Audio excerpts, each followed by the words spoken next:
Paradoks pembohong. Bayangkan seseorang berdiri sendirian dan berkata, "Aku bohong." Kalau dia bohong, berarti kalimat itu jujur.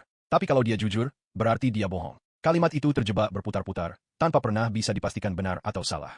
Logika kita kelelahan hanya untuk memutuskan satu pernyataan. Paradoks kapal Theseus. Sebuah kapal tua diperbaiki sedikit demi sedikit. Papan diganti, tiang diganti, sampai tak ada satupun bagian asli yang tersisa. Namun orang tetap menyebutnya kapal yang sama. Lalu muncul pertanyaan, apakah identitas itu soal bentuk, fungsi, atau sejarah? Dan diam-diam, pertanyaan itu juga sedang mengarah ke diri kita sendiri. Paradoks kakek. Seseorang kembali ke masa lalu dan membunuh kakeknya sebelum ayahnya lahir. Jika kakek mati, orang itu tak pernah ada. Tapi kalau dia tak pernah ada, siapa yang membunuh kakeknya? Waktu terjebak dalam lingkaran sebab akibat yang saling meniadakan, seperti cerita yang menghapus penulisnya sendiri. Paradoks pilihan. Awalnya kita percaya semakin banyak pilihan, semakin bahagia. Tapi ketika dihadapkan pada terlalu banyak opsi, pikiran justru macet. Kita takut salah memilih, menyesal setelah memilih, dan terus membayangkan pilihan lain yang tidak diambil. Kebebasan berubah menjadi beban.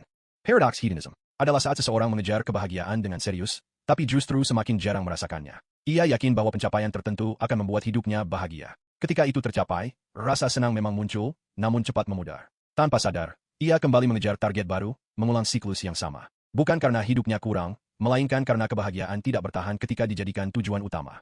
Paradoks pedang dan perisai menggambarkan dua klaim yang sama-sama mutlak. Pedang yang bisa menembus apapun dan perisai yang tak bisa ditembus apapun. Saat keduanya dipertemukan, salah satunya pasti gagal. Paradoks ini menunjukkan bahwa dua hal yang sama-sama, tak terbatas, tidak bisa benar-benar ada bersamaan tanpa saling meniadakan.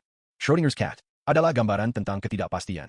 Bayangkan seekor kucing dimasukkan ke dalam kotak tertutup bersama mekanisme yang bisa membunuhnya secara acak.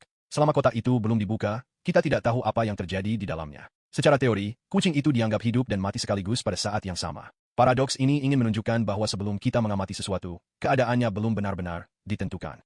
Baru ketika kotak dibuka, ketika kita melihat, realitas seolah dipaksa memilih satu hasil. Ini bukan tentang kucingnya, tapi tentang bagaimana pengamatan manusia bisa mengubah cara kita memahami kenyataan. Paradoks ulang tahun menjelaskan bahwa peluang dua orang memiliki tanggal lahir yang sama ternyata jauh lebih besar dari yang kita kira. Dalam satu ruangan berisi hanya 23 orang, kemungkinan sudah lebih dari 50% ada dua orang yang ulang tahunnya sama. Ini terasa aneh karena kita sering membandingkan satu orang dengan semua orang, padahal yang terjadi adalah banyak pasangan saling dibandingkan sekaligus. Paradoks ini menunjukkan bahwa intuisi manusia sering keliru saat berhadapan dengan probabilitas.